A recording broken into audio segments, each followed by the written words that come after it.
សួស្តីអ្នកទាំងអស់គ្នាខ្ញុំមានវីដេអូខ្លីមួយចង់ចែករំលែកអ្នកទាំងអស់គ្នាទាក់ទងនឹងការងារតេស្តក៏ដូចជាផ្លាស់ប្ដូរ sensor របស់ម៉ាស៊ីនត្រជាក់ណាអញ្ចឹងទាក់ទងនឹងម៉ាស៊ីនត្រជាក់យើងហ្នឹងបើនៅពេលដែលវាមានបញ្ហាខូច sensor អញ្ចឹងដំណើរការម៉ាស៊ីនវាប្រកាសជានៅពេលដែលយើងបើកបានរយៈពេលខ្លីអញ្ចឹងវានឹងផ្ដាច់លេងឲ្យកន្ទុយក៏ដូចជា compressor លេងដើរណាអញ្ចឹងដូចម៉ាស៊ីននឹងជាក់ស្ដែងអញ្ចឹងនៅពេលដែលយើងបើកឲ្យវាដំណើរការបានត្រឹមតែ10ទៅ15នាទីគឺវាផ្ដាច់ហើយអញ្ចឹងនៅពេលដែលយើងធ្វើការឆែករកកំហុសគឺយើងឆែកនៅផ្នែកខាងកន្ទុយអញ្ចឹងវាអត់មានភ្លើងបោះមកអោយទេអ្វីដែលយើងសង្ស័យគឺមានបញ្ហានៅខាងផ្នែក sensor ក៏ដូចជា board នៅខាងមុខអញ្ចឹងឥឡូវយើងងាកមកមើលក្នុងរូបក៏ដូចជា schematic diagram ប្លង់ diagram របស់ indoor unit វិញយើងឃើញមាន sensor ពីរគ្រាប់ទី1គឺផ្នែក indoor coil ហើយទី2គឺផ្នែក return ear sensor អញ្ចឹងវាមាន sensor ពីរគ្រាប់អញ្ចឹងរបៀបតេស្តរកកំហុសរបស់ sensor ដូចនៅក្នុងរូបអញ្ចឹងយើងប្រើ multimeter ដែលយើងយកខ្សែទៅចាក់មើលទៅបើសិនកាច់ក្លីបយកក្លីបគីឡូអូមអញ្ចឹងបើសិនករណី sensor នឹងមាន load គីឡូអូមអញ្ចឹងមានន័យថា sensor នឹងនៅដំណើរការតែបើសិនករណីយើងយកទៅចាក់ទៅគឺអត់មានឃើញ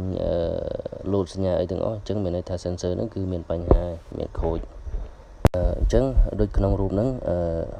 ខ្ញុំបានឲ្យ team គាត់ធ្វើការតេស្តអញ្ចឹង sensor ផ្នែកខាង ear return គឺអត់មានបញ្ហាទេមានគីឡូអូម9ចុចជាងប៉ុន្តែផ្នែកខាងចាប់ភ្ជាប់ខយនៅក្នុងមុខម៉ាស៊ីនវាអត់មានគីឡូអូមទាំងអស់អញ្ចឹងមានន័យថាវាខូចមួយអញ្ចឹងមួយទៀតអ្នកទាំងអស់គ្នាបើសិនករណីយើងត្រូវការធ្វើការផ្លាស់ប្ដូរ sensor អញ្ចឹងធម្មតាបើសិនករណីយើងមិនអាចរក sensor model ប្រភេទនឹងបានទេយើងអាចយក model ប្រភេទផ្សេងក៏បានឧទាហរណ៍ម៉ាស៊ីននឹងជាក់ស្ដែងគឺប្រភេទ Daikin តែជាក់ស្ដែងបើសិនករណីយើងយកប្រភេទ sensor របស់ LG ឬក៏ Panasonic ក៏បានដែរប៉ុន្តែអ្វីដែលសំខាន់គឺយើងវាស់ថាគីឡូអូមប្រភេទ sensor ហ្នឹងវាស្មើគ្នាអត់បើសិនតែករណីស្មើគ្នាឬក៏ប្រហែលខុសគ្នាទៅ1គីឡូអូមអីគឺអត់បញ្ហាទេអាចយកប្រើប្រាស់បាន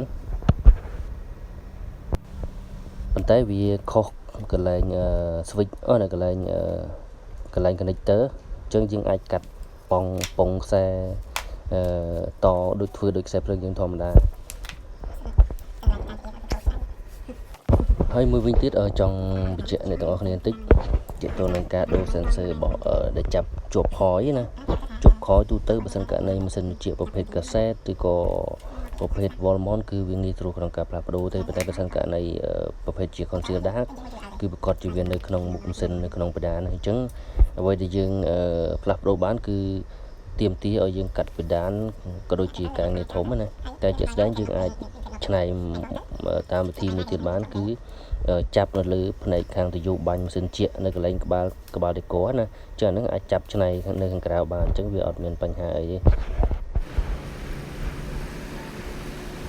តែគ្រាន់ថាស្ថិរភាពនៅកន្លែងខយនិងកន្លែងបាញ់ចេញខុសគ្នាតិចតួចប៉ុន្តែវាមិនមែនជាបញ្ហាអ្វីគេថាចោតធ្វើម៉ាស៊ីនជែកមានបញ្ហាដើរអត់ស្រួល